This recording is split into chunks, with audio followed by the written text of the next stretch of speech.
You can lie to your mother, you can lie to your father, you can lie to your priest. You can't lie to a law enforcement officer. You understand that? A lot of people find that hard to understand, but I do. I am here under oath because I know what Mr. Trump is. The president's summit with Kim Jong-un ended with no deal. He is a racist, he is a con man, and he is a cheat. Getting a little impressed by that, frankly. Not a single member of the Republican committee defended Donald Trump. There's a lot of dislike, unfortunately. This is the What and the Why podcast for the week ending, the 1st of March, 2019. So thank you very much. Welcome to the What and the Why Coalition podcast. Yes, the Why is back, less than a week after splitting from the party, saying its feelings were hurt after no one seems to notice the greatest upheaval in political podcast history, and so its hopes that the media would call it the Gang of One party were thwarted. In this week's episode... Gonna make you an offer you can't refuse. Gonna put my finger on you, 'cause I need you so, and I want to know for an answer. Yes, Donald Trump gets a man crush on Kim Jong-un and makes him an offer pretty much amounting to, you know those nuclear weapons of yours? Well, it's fine. Take your time. I love you. And... He's wrong! You're wrong! The whole damn system is wrong! Ah! A British MP says to white people fundraising for Africa, you're doing it all wrong. Has he got a point? Also, the 12-year-old sleuth sticking it to the man in the USA, last week's podcast this week, letters to the editors, and the odd fact or 10. And so, welcome, Deputy Editor Doc... David Waywell. Oh, Doc Waywell, as he's sometimes now known. How was your know, week? Nobody else calls me Doctor. The only reason I use Doctor is because I have to use it in my email, because I couldn't get D Waywell. And that's the only reason I use it. And this is the only time I use it. You are a doctor. Oh, yeah, but nobody uses them. Oh. You deserve it. No, I don't. Go on. Anyway, carry on. You studied for how many years? 4 for that, but it was 10 overall. Yeah. Exactly. So, Dr. Waywell, how was your week? Oh, you know it's been dreadful. I've been sending all these cartoons away to newspapers and nobody answers me. I had a terrible week, and I've done my hand in. I've got repetitive strain in my wrist now for 2 Yeah, well, I don't want to. Let's not go into that. Yeah. Of course, but my week was absolutely brilliant. I know it was. Yeah, 4-0. I just got back, actually, a couple of hours ago, and if this podcast seems incredibly ill-prepared, that would explain it. I had somewhat of a late night last night in Leeds after the game. Do you want to talk us through all 4 goals? Yeah, well, it's funny you should say that. We scored after 16 seconds. Oh, yeah. Look, no, I won't. That's usually a bad sign, though, because whenever that happens with Liverpool, we usually lose the match. Well, it was... I can't begin to tell you, it was the best performance of the season. We all had an absolutely fantastic night, and it's onwards to Bristol next week. Now, to far less important matters, nuclear warfare, disarmament, geopolitics. Trump was in Vietnam, so was Kim, and it was all going so swimmingly well, and he was pretty much saying, I love you. It was predictable. I love you, Kim. It was so predictable, wasn't it? Yes, but I will probably take a slight different tack to you on its success or failure. The thing that struck me more than anything, though, was just before it, Mr. Trump said several times that he was in no rush to bring about North Korean denuclearization.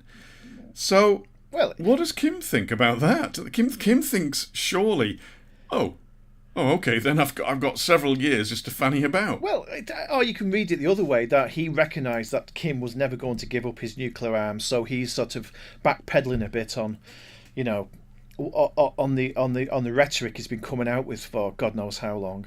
I mean, this has been the Trump methodology all along, hasn't it? It's been appeasement. I mean, he had a little outburst at the beginning about fire and fury, and since then it's been a case of, do what you want, Yeah, but I think the fire and the fury bit, I believe, worked. I think he scared him. I think he got him to the table. I think he scared himself. That's more likely. I think Trump really did scare himself into realising he was walking towards war, and now he's been backpedaling for better part of a year, hasn't he?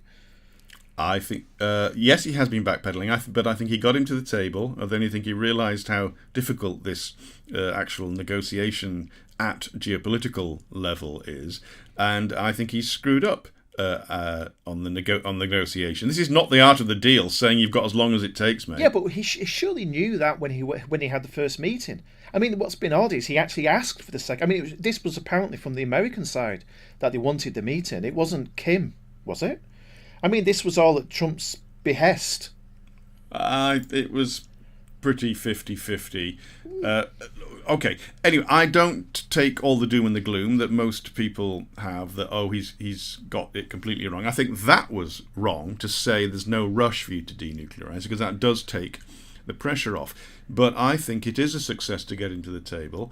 I never thought, and I've said to you and wrote in the past, that this is not going to be a 1-year job or a 2-summit job. This is going to take several summits, and they might get there. But I do think he's taken a backward step by taking all the pressure off. Well, it's one of the situations like we were slowly moving towards war with. I mean, America was moving towards some kind of military conflict with North Korea, and Trump comes along, and everybody says it's great because Georgia is better than World War. Which, yes, that makes sense, but I don't see how he has really improved the situation, because all he has essentially done is basically accepted that North Korea is going to have nukes. I don't see what he's gained at all, other than short-term peace. He has gained, well, that's a good thing. He has gained. Well, yeah. There have been no missile launches or tests since the Fire and Fury, and he got him to the table. That means that they have at least partially halted the progression towards not a nuclear bomb. They've clearly got that, but the ability to deliver a nuclear bomb on the tip of a missile. They appear to have halted that for the moment. Well, other than tests, that's progress. Other than tests, how certain are they that they're not developing them, though? Well, it's difficult because, you haven't got weapons inspectors in there and all the rest of it. But again, I go back to something that Trump actually said this time, was that successive presidents had the same problem, and on every single one of their watches they failed, and throughout all the previous presidencies, the North Korean nuclear project advanced. Now, under him, it has come to a temporary halt. And America has given up quite a lot for it to give up. Yeah, I mean, well, I was going to say he's given Kim a place on the world stage. He's given him equality in a sense with the American president. Yeah. All these things that he wanted for donkey's years, Trump has basically given up for a short-term victory. I mean, I know it always seems like I'm being hard on Trump, but I don't see. I find it very hard to read this in geopolitical terms, and I find it very easy to read in terms of Trump's psychology, which is all about short-term wins. Projecting a narrative which isn't necessarily reflective of the reality. I mean, apparently the South Koreans are furious with him. Some of his negotiators are furious with him, and the American State Department don't know where the hell they're up to with it. So, well, the South Koreans, yes, they raise their eyebrows quietly at his style, but it is also, since he got tough and got Kim to the table, that the degree of rapprochement there's been between South and North Korea has come about, and it's actually gone reasonably well. Again, after the first summit, where nothing really concrete came out of it, everybody heaped scorn on Trump and said, you've got nothing. But the world is in a better place than it was before his process started. I always have to say this, because I know that if you say one word in support of Trump, people just think you're a numpty. No, I agree. I agree. But not everything he does is completely and utterly wrong. Just most things. No, it's just in terms of this, I just don't see what. Yes, I understand there's been peace. I understand there's been a lack of development in terms of the weapons, but I just see this as a capitulation, as a. I don't see what he's achieved. He's lost me. He's lost me completely. Well, I just think we're better off now than we were 2 years ago, or even 18 months ago. Just over 2 years ago, Obama was doing nothing. And over the 2 terms of his presidency and Bush's presidency and indeed Clinton's presidency, during all that time, there was a gradual advancement. And that appears to have been halted, and halted almost at midnight. But it seems a bit rough to say they did nothing, because there's been pressure. They've had sanctions. They've been all right, but they didn't get anywhere. They had zero success. Yeah, but I still question what success Trump has achieved. Okay, yes, he's got peace for the short term, but at what cost? The essential problem is still there, and for America now to ramp up the pressure again and to get what they want, we're going to have to go through a period of increased tensions and hostilities. Okay. So let me reframe it slightly. When America is poking its horns out and being aggressive and snorting. Many people say, "Oh, this is terrible, this horrible, big, aggressive country dominating everything." And when it starts to pull its horns in a bit, and he has pulled its horns in this particular disagreement, not elsewhere necessarily, although he's scaling down in Syria. In news in brief in a moment, you'll see that there's a potential scaling down in Afghanistan.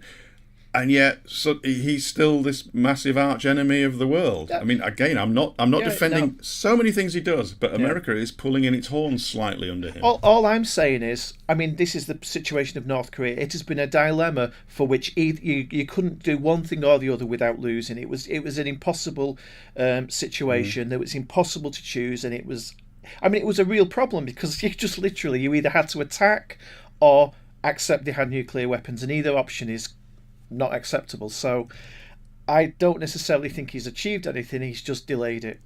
He's skirted around the problem. He's delayed it whilst they're working on maybe a solution. Lastly on this, well, actually it's part of the whole discussion.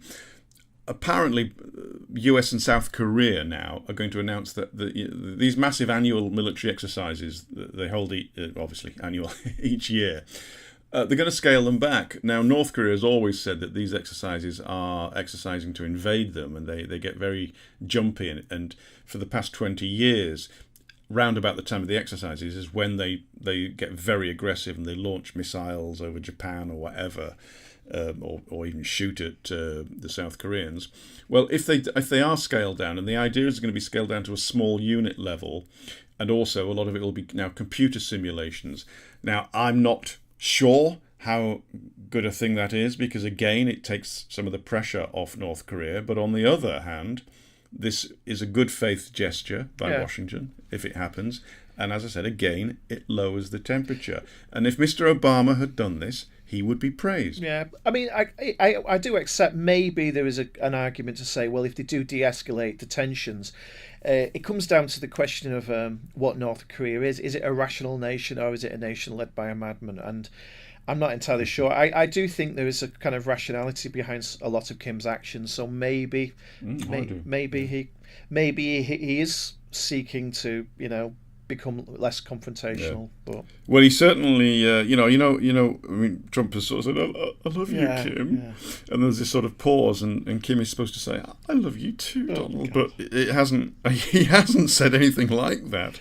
It really has been a one-way courting at that particular level, at the level of the whole thing was weird anyway, because it was taking place in the context of the Cohen, testimony. Well, yeah, I was going to ask you that, because you follow that aspect of the Trump presidency more closely than I do, because I just think nothing ever happens. I actually think that about the Cohen. I think Mr. Trump's reputation, such as it is, has taken another massive hammering with him being called a cheat and a racist and all the rest of it.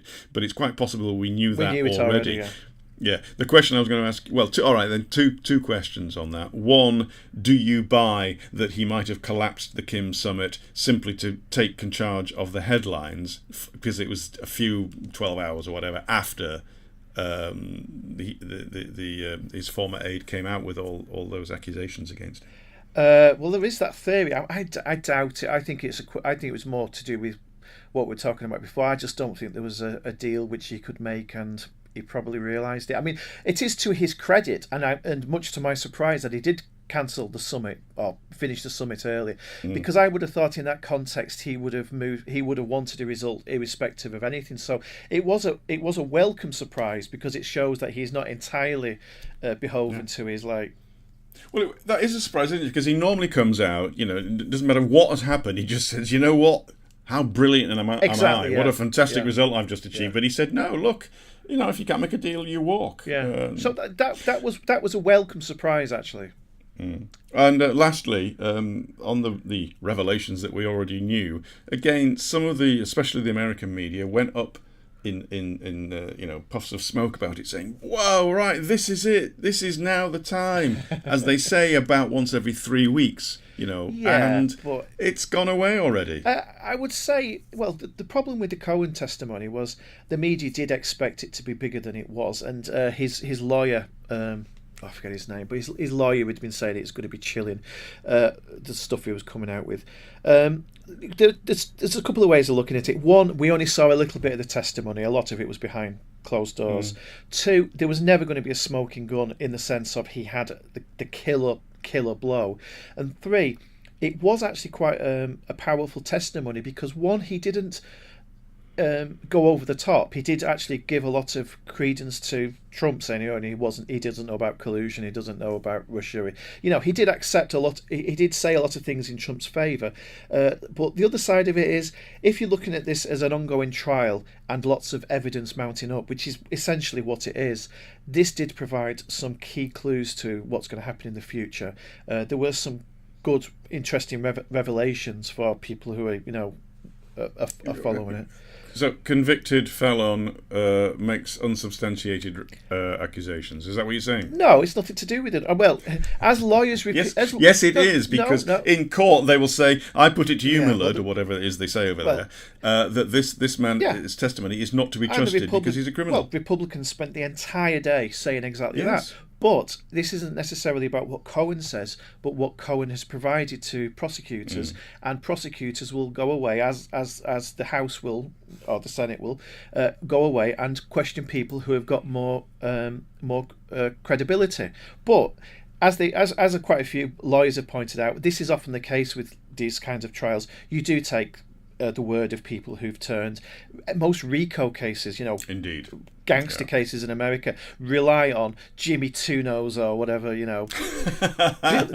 Billy 3 Ears or whatever. Freddie Fat Five Fingers. Yeah, Freddie Five Fingers. Yeah, there's always somebody called Freddie Five Fingers who's turned and he's like, but as somebody said. On the news last night, the whole thing, the more you learn about Trump, the Trump organisation, it sounds like the back room at the Bada Bing. It really is like. Well, I read a lovely piece this week. I forget who was likening it to the scene in Godfather 2, where Michael Corleone shows up at this hearing where someone's going to give evidence against him, and. He brings with him the fella's brother. Well, that's what they tried. That's what's attempted. Matt Gaetz, one of the House Republicans, had actually pretty much threatened Cohen on the night before, saying, does your wife know about your mistresses, and maybe it's time to have that conversation. It was a horrendous bit of. I mean, the question is whether it was witness tampering, and the reason you can't get him on witness tampering is he didn't do it in quiet. If he'd kind of rang him up and said, "I'll tell them about your mistresses," they could have got him for witness tampering. Because it was out in the open, it wasn't actually a threat, because he'd already, spilled the beans. Politics, what a clean business it can be. Speaking of politics, although this one isn't politics, but it involves a politician. Moving on to our second subject of the week. Again, for people not in the UK, look at you. There are one or two of them listening to us. David Lammy, MP, Labour Party, opposition Labour Party MP, and it is in the context applicable to mention his ethnicity, who is a black guy, whose heritage Africa. Well. A well-known woman that I've... This is how out of touch I am. I'd never heard of Stacey Dooley. Join the club. I had no idea who she was. She seems a perfectly nice young lady, don't get me wrong. But so she's a celebrity, and she's off in Uganda doing good charity work for Comic Relief, for raising the millions of pounds that are raised every year for the past 20 years. And she's pictured holding a young black child, 6-year-old, 7-year-old. And David Lammy tweets, "The world does not need any more white saviours." At which point the balloon went up. I mean, this was a big discussion this week across so many media platforms. She comes back on Twitter. "David, is the issue with me being white? Brackets, genuine question, brackets. Because if that's the case, you could always go over there and try and raise awareness." Now, Lammy, to his credit, said, "Look, this isn't personal and I don't question your good motives." And then he set out his case. He has a problem with British celebrities being flown out and having photographs like that because he says it sends a distorted image of Africa, which perpetuates an old idea from the colonial era. Dr. David, what say you?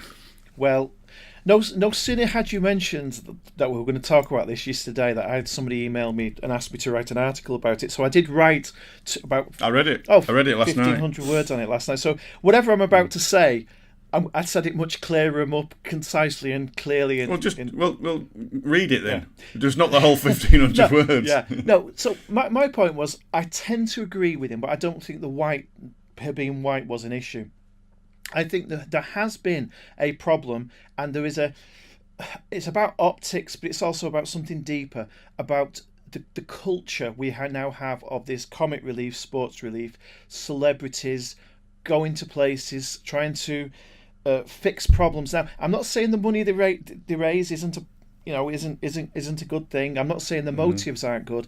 I think there are questions which can be legitimately raised about this issue. However, as somebody pointed out on Twitter, and I think this was a good argument, the problem here was that actually Stacey Dooley is not necessarily a straightforward celebrity. She has been involved in a lot of activism, charity work, documentary making.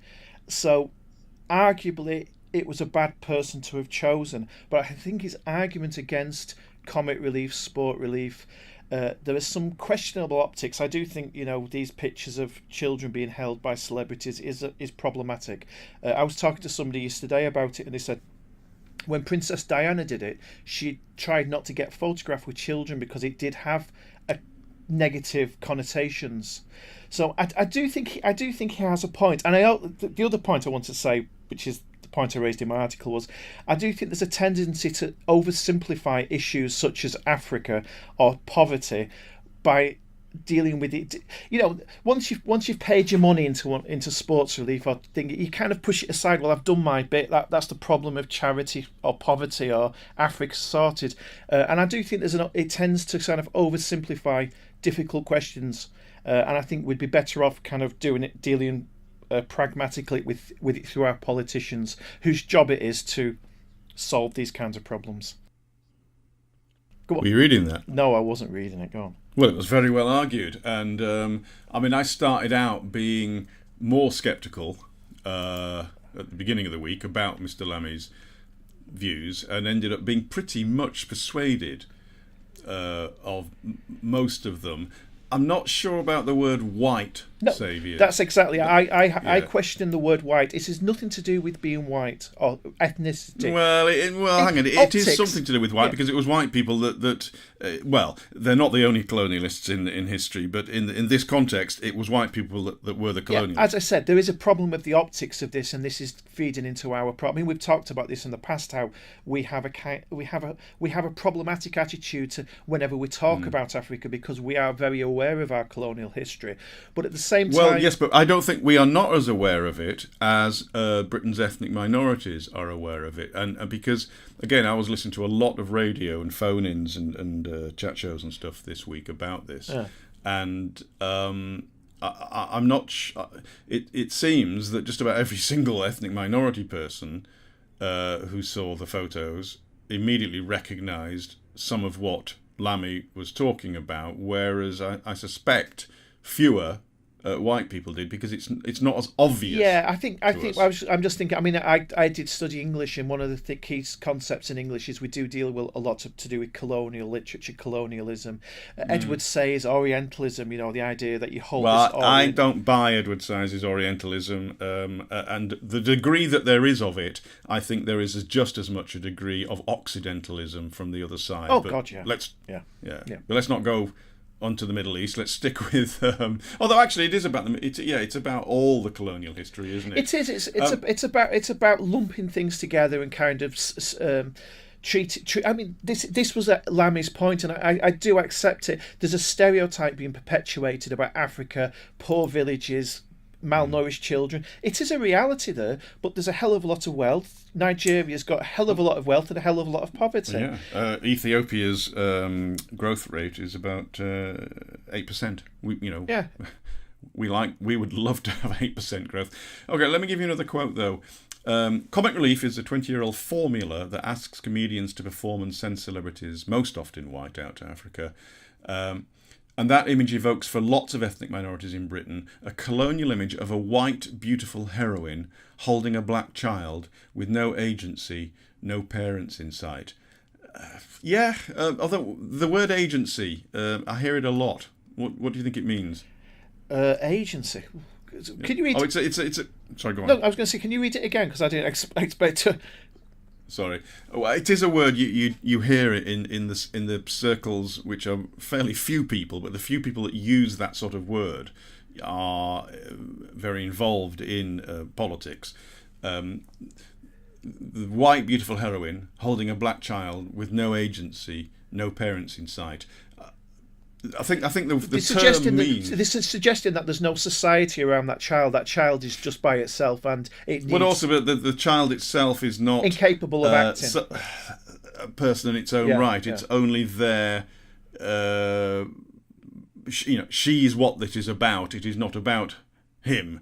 I think that's what no agency means. But like I said, it's a word that the people that involve themselves in activism and politics use, but the rest of us don't. So that's why I thought we'd talk about it. It seems like a fair argument, though, because one of the problems of comic relief, and indeed, I mean, going back to Bob Geldof, he was criticised at the time of Live Aid.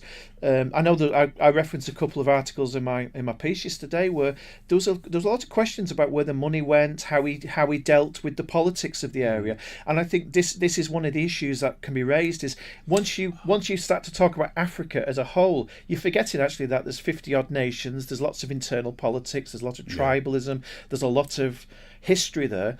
And like you say, agency, these people are actually living their own lives and making determinations themselves, and they shouldn't be cut out of the equation.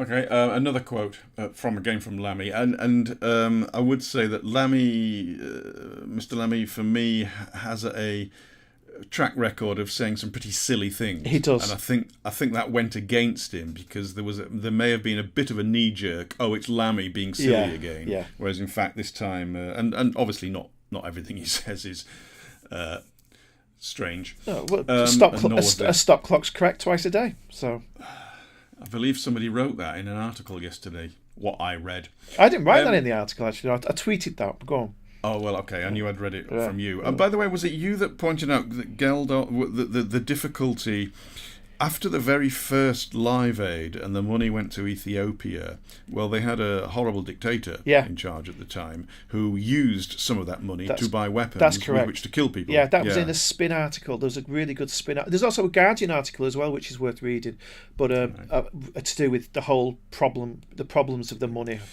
Lammy also says the charity is doing very little to educate the public about the emerging middle class in Africa. Well, isn't that the point we've just made? Yeah, but is it the charities? I mean, I think the wider media, is it the charities' job to educate people about an emerging middle class in Africa? No, but I agree with you. It isn't the charities' problem, and a lot of this you've got to accept isn't the problem of the charity who've got good intentions, and the celebrities have got good intentions. I think this is a cultural thing that has emerged over the last 20 or 30 years, where we create these large charity bodies, and in a sense we kind of push out. You know, we don't really need to be interested in Africa as long as we've done our bit for Live Aid, and I would wish we were just have a little bit more education about these issues and like them. Like you say, it's the job. It's also part of the job of the media to report more about Africa. Very rarely don't you see and it. not just the negative stuff. I mean, we report. It is true. It is a mostly negative, but not entirely. Mr. Lammy also said Dooley has done some fantastic journalism, but the image she wants to promote is her as heroine and Black Child as victim. That's a little unfair, I think. Yeah, that she wants to. I mean, that might be the image that people receive, but it doesn't mean that she wanted to promote herself as a heroine. It's the old saying attributed to Elizabeth I, isn't it? You can't put a window into a man's soul, or you can't say why she's doing these things, and I think that is unfair. Yeah. Comic Relief completely stood by her. We are really grateful that Stacey Dooley, an award-winning and internationally acclaimed documentary maker, agreed to go to Uganda to discover more about projects the British people have funded there and make no apologies for this. They also said that they'd asked Lammy if he would like to work with them and he hadn't responded. Some of the responses were, I don't think, thought through on social media. I mean, one sums up quite a lot. Well, it's quite easy then. My money will be staying in my bank account. Yeah. That doesn't really address the issues or help No. anyone or anything. I did want to play you something that I came across because Mr. Lammy tweeted, this is the sort of comedy Comic Relief should be promoting. This is a woman called Najambi McGrath, a comedian. And what do you make of this? Like, backpacking is such a white term, isn't it? Backpacking is the whitest term ever. Because backpacking is basically when white people feel the need to detox from privilege. Especially posh white girls. You see posh white girls are like, oh my gosh, I'm so fed up of everything being fine. I want to spend some time with orphans. And off they go to Africa. Well, you get the point she's making. Yeah, but this... I finished my article, I don't know if you noticed, but I did criticise him because I think it's great for him to come out with all these, these comments, and he's right in a lot of things he said, but then he falls back into his own kind of stereotypes and simplification. And let's have a serious debate. I mean, what the hell does that mean? And her view is that white people do this. It's exactly the same problem as when people say all black people do this. She says that white people go backpacking to assuage their liberal guilt and take a rest from their privilege. That's just stereotypical nonsense. I would also point out, it's also sounded like the comedy of The Simpsons years ago. Do you remember when they said they mocked stand-up comedy and they had a bloke go on stage and said white guys drive like this and black guys drive like this, and it was like a totally ridiculous, like he was just his arm positions and the crowd falls out in laughter, but he was mocking like stand-up comedy, and I think that's stereotypical of so much. Some stand-up. I think it's terrible. They can't hear themselves. They cannot realise that they are the thing that they are making fun of is actually themselves and their own stereotypical views. But there we are. Moving on. Now you brought this to my attention. For me, it's just a fun news story, but I assume that behind it you have discerned some deeper meaning. A small-town cop in Arizona called Joseph Patterson stops a 12-year-old reporter, bless her. She was chasing down a story about a cougar on the loose, which is not a bad story. Her name's Hilda Kate Lysiak. And he says, hey, what the hell do you think you're doing? You're following me around, because she's trying to find the story. She starts to film him, and she ends up posting the clip that she had of him, at which point I assume Dr. Way will insert sound here. Insert sound here, yeah. Sound of child screaming. You stopped me earlier and you said that I could be thrown in juvie.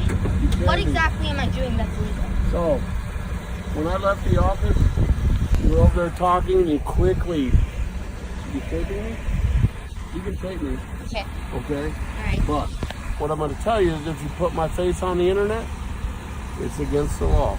in Okay, I can Arizona, learn. okay? So I'm not giving you permission to use my picture or my face on the internet. You Okay. understand all that? I understand Okay. that. Now, you just heard the clip. She's this lass made a name for herself a couple of years ago, apparently. She reported on a grisly murder in her own town. I mean, wow, she was 9 at the time. Since then, she's broken stories in this town about robberies, alleged rapes in the Orange Street News, which sounds like a great paper, but it's a paper that she publishes out of her parents' home. So, you know, this town marshal, who's got a bit of a track record, threatens to throw her in jail. And of course, he says, and that's the key bit which I assume you've inserted here.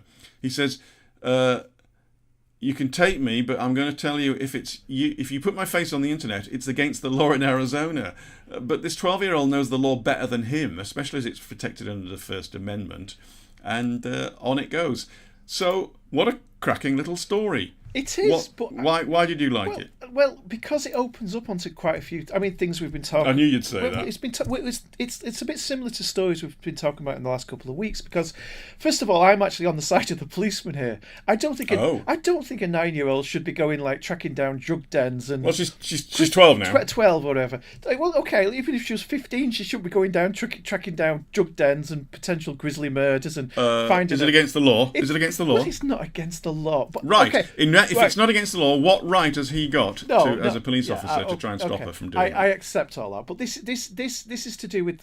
It's not really to do with her. It's to do with our perceptions of the story and how it's been treated. Because obviously the media are saying it's a great thing, and there was to link it to another story from last week. There was a 14, 15-year-old lad who created a nuclear reactor in his basement. And it's another story which, he's a great kid, you know, it's wonderful, isn't he brilliant, and isn't this a sign of our wonderful children? A few years ago, there was another story about a kid who built a clock, took a clock into school. Do you remember that one? And the feds descended, SWAT teams. Yes, and of course his ethnicity was part of that story, because I think his heritage was Middle Eastern. And so they all went bing bong paranoid. Ahmed Mohammed, I think it was his name. Right. But it's just I just found it a fascinating story and how it was portrayed, because to me, I mean, it's a wonderful story about a young kid who wants to be a journalist, but I don't see it quite as straightforward as that. A kid getting involved in the police, dealing with the police, questioning the police, challenging the police.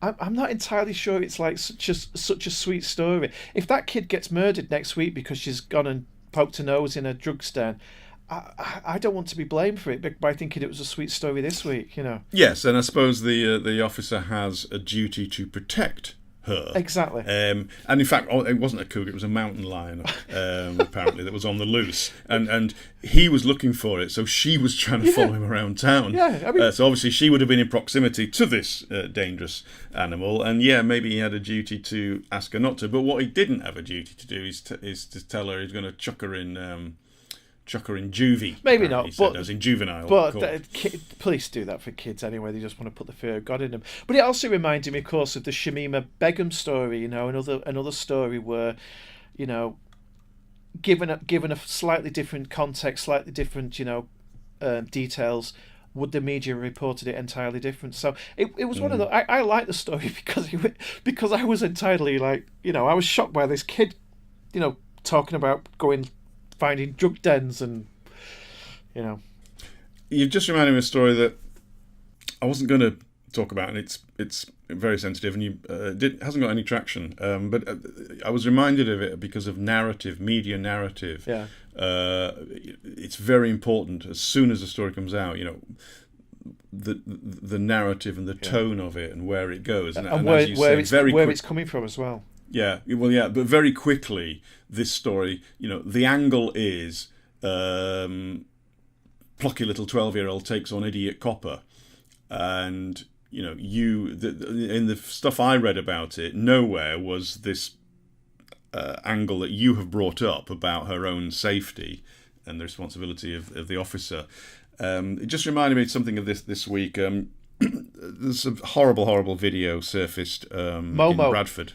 No, well, no, we haven't got time for that. Oh, I was going to mention Momo, but go on. Well, that was a horrible video as well. Well, okay, all right, briefly. There's this horrible video in Bradford. It's a white teenager, and he's getting kicked to pieces in a lake, in a pond. In a lake in the town, and all of his assailants are Brit Asians.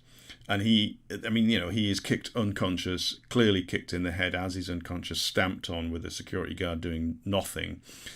And it is almost certainly the case, had it been the other way round, that it was a young Asian kid getting kicked to pieces by a gang of white lads, which does happen.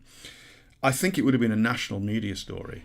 I noticed that story, but I also think that there was a problem, not a problem, but as in, I think the reason the media might not have picked it up with a few people in the crowd of the gang were also white. So I don't. Oh, really? I think so, because I was following it, and I think there was a few comments saying, well, you know, have you noticed there's quite a few people who want to get involved there who are also white. So I'm not sure it was entirely an Asian gang. So I looked at it 3 times and I didn't see that, but you might be right. But and I was also thinking, you know, there may be stuff behind this. I mean, what is the context and everything, which I wasn't aware of. So I wasn't going to bring it up. You just reminded me of it. But if it is the case, then it's not taken up. It is problematic because it feeds a narrative of, oh, nobody cares about certain people. A narrative I'm not saying I necessarily agree with, but it just struck me. Tell me about I was going to say, you're talking about the media not picking a story up, and here's a story where they shouldn't have picked it up. Now, tell me where I've got this wrong. I read a brief paragraph yesterday about it, and then I moved on. Basically, there is a cartoon, and it's this scary face, and it's called Momo, and it allegedly encourages pupils, young kids, to self-harm. I noticed somebody said that the BBC actually wrote it up on the website. Then when they realised that the whole thing was a bit of a con, changed the story, but without saying that they'd originally gone along with this, unknowingly gone along with this, what was a hoax. Is that right? Well, there's a video going around which people have been cutting into kids' videos on YouTube, game videos, you know, Fortnite and Peppa the Pig, I think. And apparently they're watching the video, and all of a sudden this horrible character comes on with like a mask and tells them to self-harm, cut themselves, or some horrible thing. This has appeared in the media as like a warning to people, but what's happened is the media have actually created a kind of frenzy around this, and actually there is no evidence that it has actually been causing harm. I think the Daily Mail might have published an article where it said 120 Russian kids had committed suicide or self-harmed, and what it's actually done is actually perpetuate a greater fear. And it's actually the media who stoked it. They've created a media frenzy about it. Right, back to the geopolitics very briefly this week. Things we lost in the mire. Germany is expected to extend its arms sales ban to Saudi Arabia for extra 2 weeks. It's got an arms sales ban up until March the 9th. Now, the reason I find this interesting is that probably most people don't know that Germany has an arms sales ban, because in the UK it's a big debate about whether the UK should be selling arms, given what they are used for in Yemen. So Berlin's trying to sort of do this balancing act between its commercial interests but also its commitment to human rights. Now, both the UK and the French have quietly voiced a bit of frustration to Germany because some of their own arms industry uses German-produced parts. So they're a little bit cross with the Germans. It's much easier for the Germans to do this because their arms industry and sales to Saudi is negligible, whereas the British and the French, it's huge. I said about Afghanistan earlier, the New York Times says that both the US and European officials are considering a plan for all international troops to leave Afghanistan within 3 to 5 years, and apparently the US troops would be cut by half just this year, so that about 7,000 of them would be still there for another up to 5 years. Now, would the Taliban agree to that timeline? Well, we're going to find out. They're currently meeting with the US. It's their 5th round of talks in Doha. What they're going to give, apparently, is that, we'll have a ceasefire. We might not fire on you as you leave. And also, we will not allow Al-Qaeda or Islamic State to operate in Afghanistan. That's our side of it. If you lot get out. Whether they take 5 years is another matter. A quick spam email. Oh, God. David, this is only... But Tony's been back, actually, the last 3 weeks. I just haven't mentioned him. What did Tony want us to do? Tony wanted you to publish his article. Oh, that's right, yeah. This one is just so rubbish. It's just... Come on, Clara, you got to do better than this. This is from Mrs. Clara David. Dear friend. Well, she's clearly done a lot of research there, hasn't she? Dear friend, I am Mrs. Clara David. Am sending you this brief letter to solicit your partnership to transfer $18.5 million US. I shall send you more information and procedures when I receive positive response from you. Please send me a message in my email box as I wait to hear from you. Best regard, Mrs. Clara David. I mean, that's just rubbish. I mean, $40, $50, you might believe it, but not 18 million. I mean... Oh, well, no, but that's actually less than not some of them. It's just that some of them...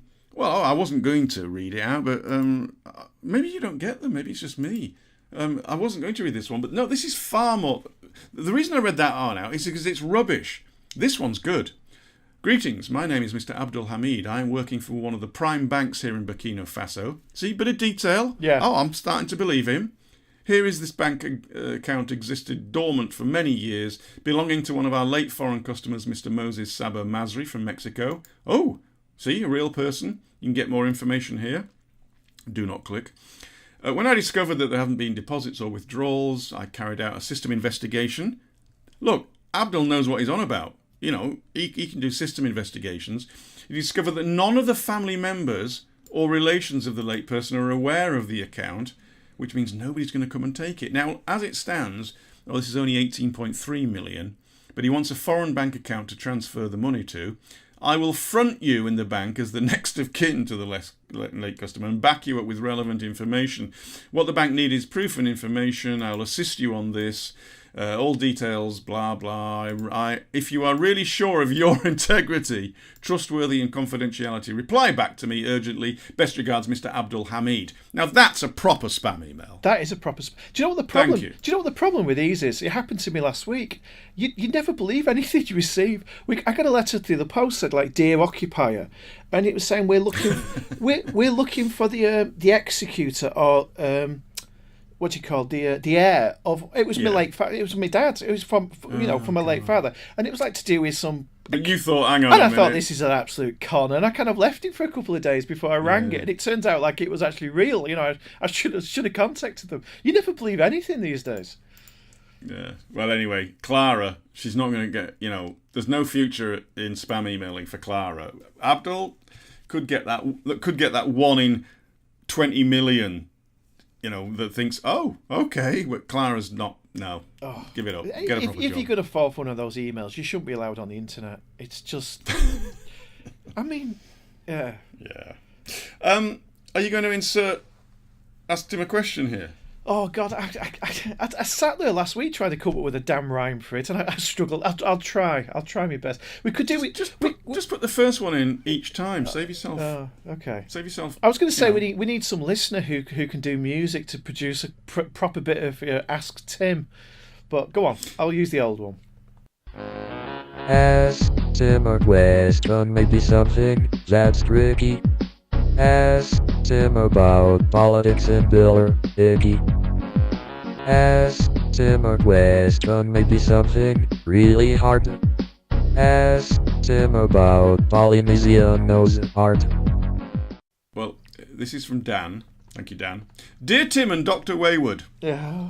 See, my mission to misname you twice is working. Yeah. Dear Tim and Dr. Wayward, thanks for all that you do. Love the combination of geopolitics and humour. Tim, I can't help noticing that you often dress up like the milk tray man for your talks. Is this part of the geopolitical superhero image that you are cultivating? Yes. Yeah, is the answer. I thought you were just like me. I just buy the same items of clothing time and time again. What it is I can't stand wearing a suit, but very occasionally I have to look marginally smart, and I tend to put a pair of jeans on and then like a black, either a polo neck or just a ring, what they've called, ordinary neck. He is right though. It tends to make you look like you're about to jump off a cliff. I know. Well, I'll come to that in a moment. I'm aware of that, but then you just stick a jacket on and you look moderately smart, whereas actually what you're doing is wearing jeans and a jumper, which is fine. So that's why I do it, as well as hoping to look like a geopolitical superhero. As centrists, should we hope that, this is the question, that more people risk it? What, wearing a... No, sorry. More people risk it and leave the main parties now, or hope that sensible people stay behind and try them, bring them back to the centre ground in the long term. Dr. Waywood, should you reckon people should be getting out, or no, stay and fight? It's a bit like I'm tempted to say get out, because I don't know how many years we have to wait for the main parties to come back. I mean, I know there's a lot of mocking of the Tiggers, as they're called, but why are they called Tiggers, David? I'm sure somebody told me last week, but it slipped my last mind. week's podcast this week. Yeah.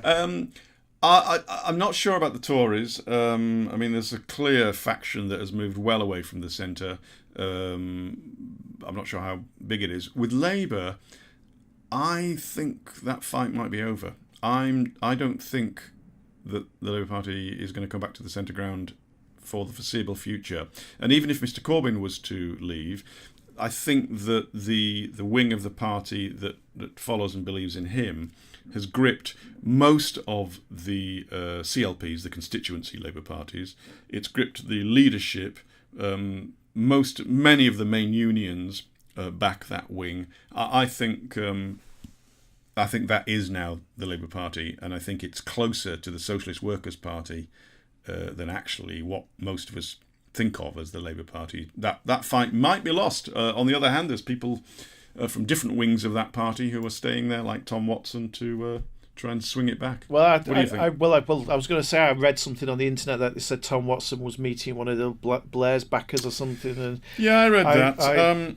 I'm not sure. There was a brief snippet that the deputy leader of the Labour Party, who has his own sort of mandate because he was elected to that position, is going to meet somebody from the breakaway gang, and the idea is, is he going to jump? I don't think he's going to jump. I think what he's going to do is use his position to build a separate power structure within the Labour Party, certainly within Parliament, and he will be part of the fight to bring it back towards the centre. I don't think he's going yet. I think you're right, but I think if you're going to be that hard on Labour, I think you also have to be that hard on the Tories. The Tories have faced the challenge of a UKIP. They're going to carry on facing a challenge from the right.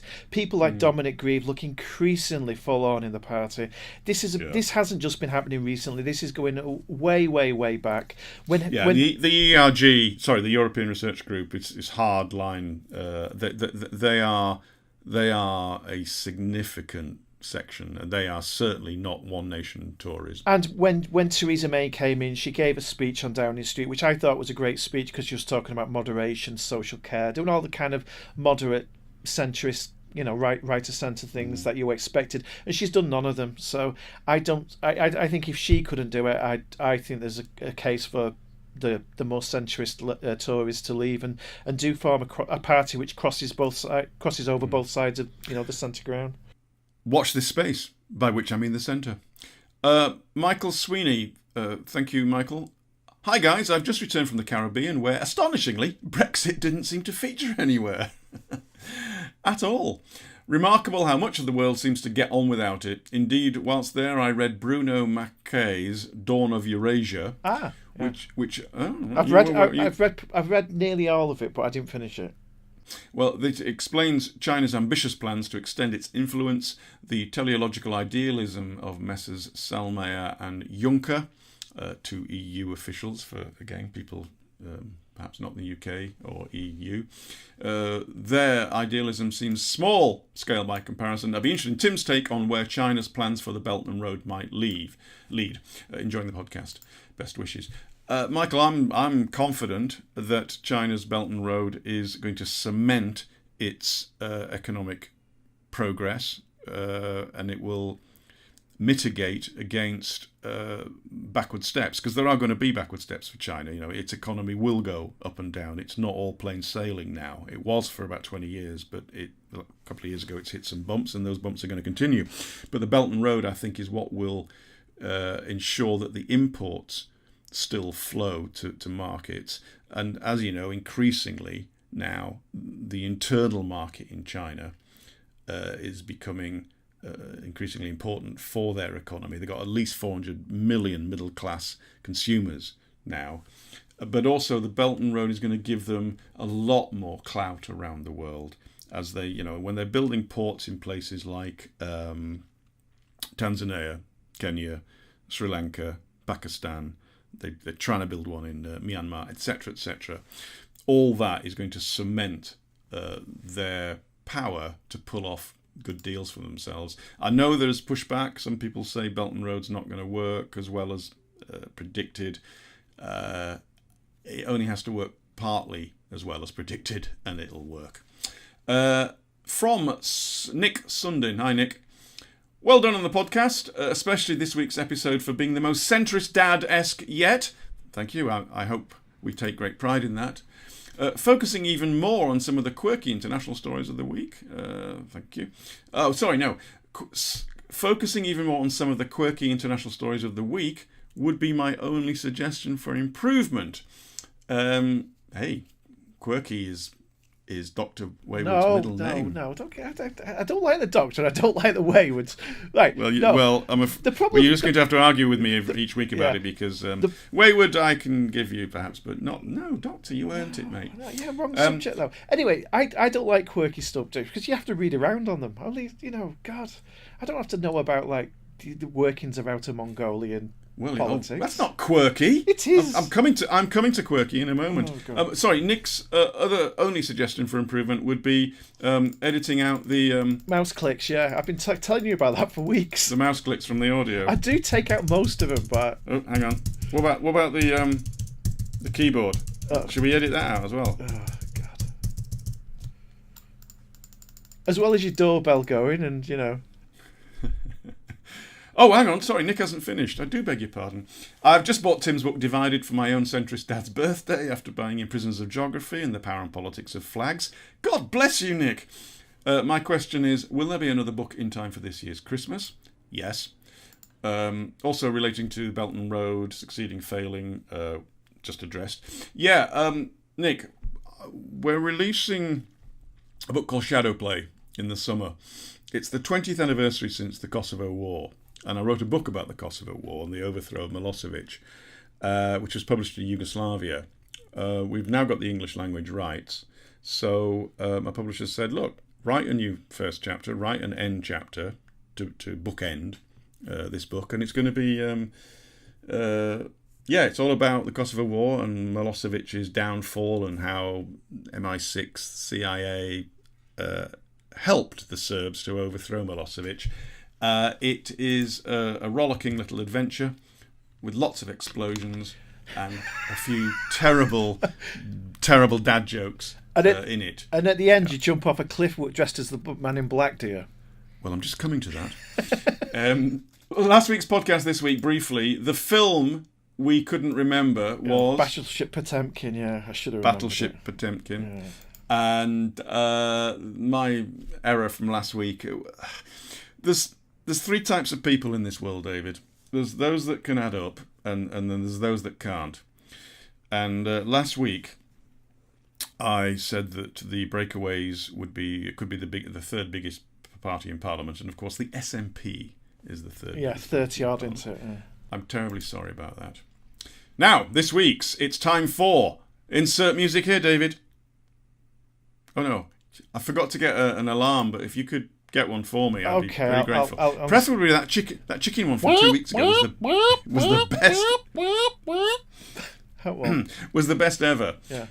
Right. If I was to say to you, yes, I'll give you a clue what they're about. Lime cordial barrel. Lime cordial barrel. Yeah. What's fisheries forecasts? Dogger Bank. Lime cordial barrel. Oh yeah, that's brilliant. You know, yes, I love the shipping forecast. Lime cordial barrel used to be part of a selection of things that you would eat, and then it vanished Black in the Magic, 1970s. Of course, yes. And you could get a bar, couldn't you? You could actually get There a you Black go. Magic bar, which each And individual so consequently, portion... this week's facts are about... Oh, God. Sorry, Black Magic. Close enough. Milk tray. Oh, is it Milk Tray?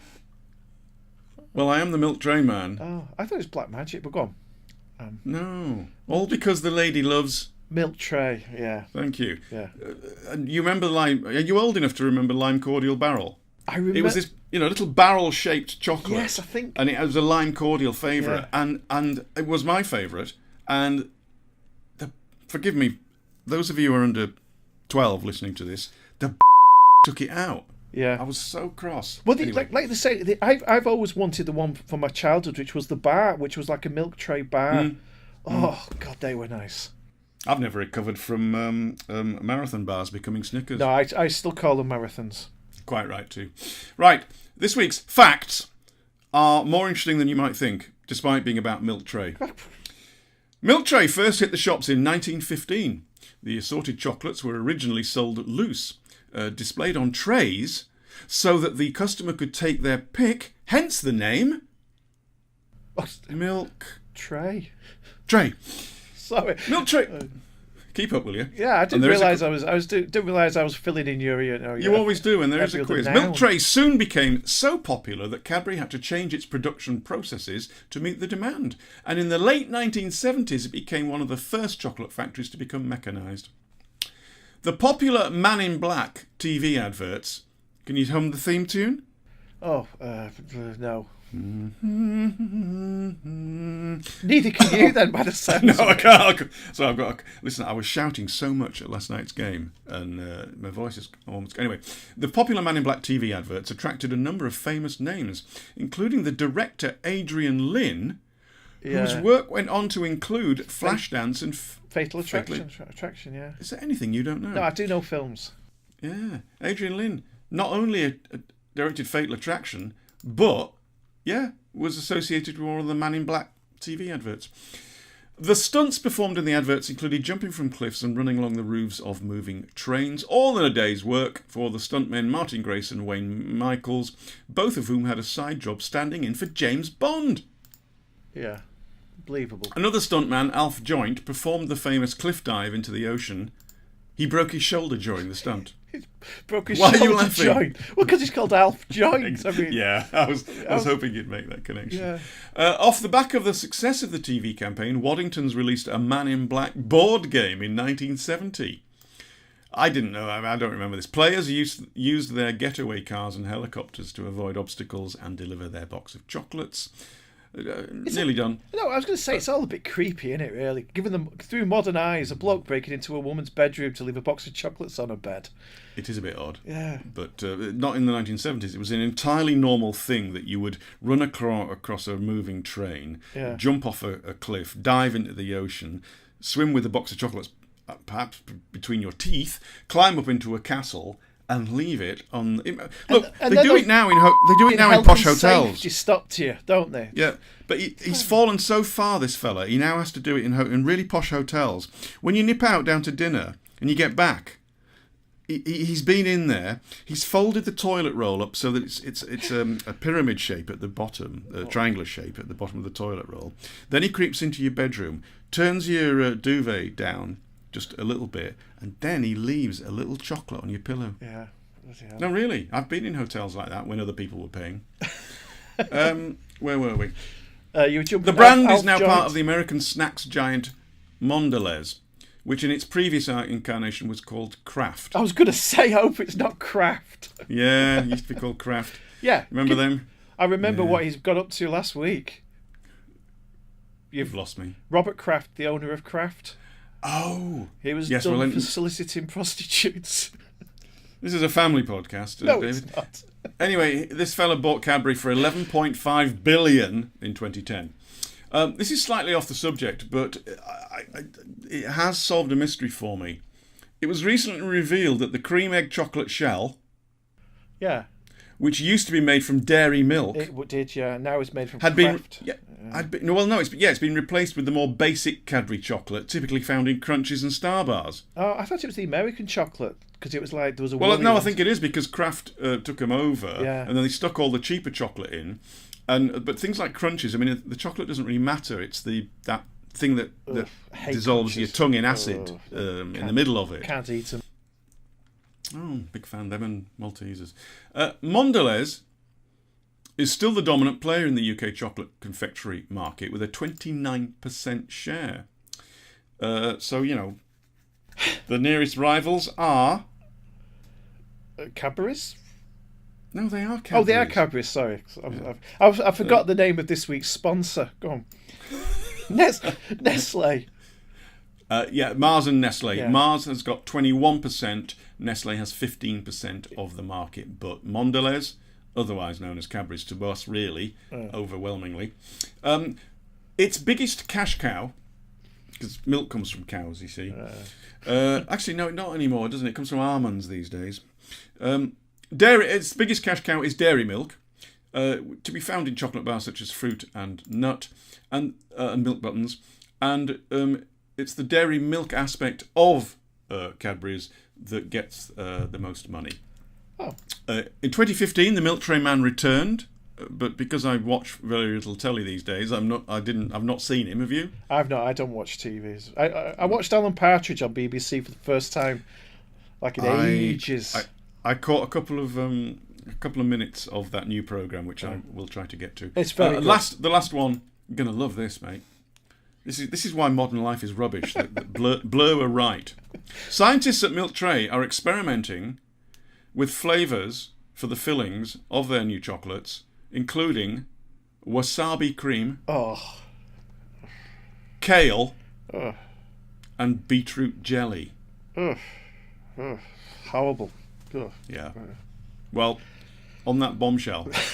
That's a horrible way to end the podcast, talking about kale chocolate. Yeah, but I've got an Alan Partridge joke in at the end. Oh. And on that bombshell, David, say goodbye. Goodbye. I shall say goodbye, and I'll leave you with some music which I think if you're over 30, you might recognise, and if you don't, you can probably guess what it is for.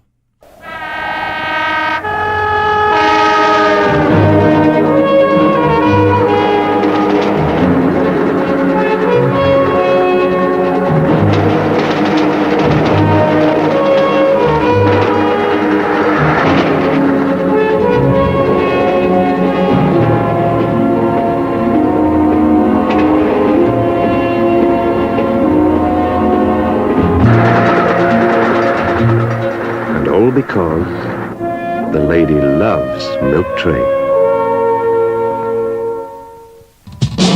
The end is in sight. The colourful phrase used by a charismatic figure. This is the Trump shutdown. Thank you, God bless you, and God bless the nations of the world.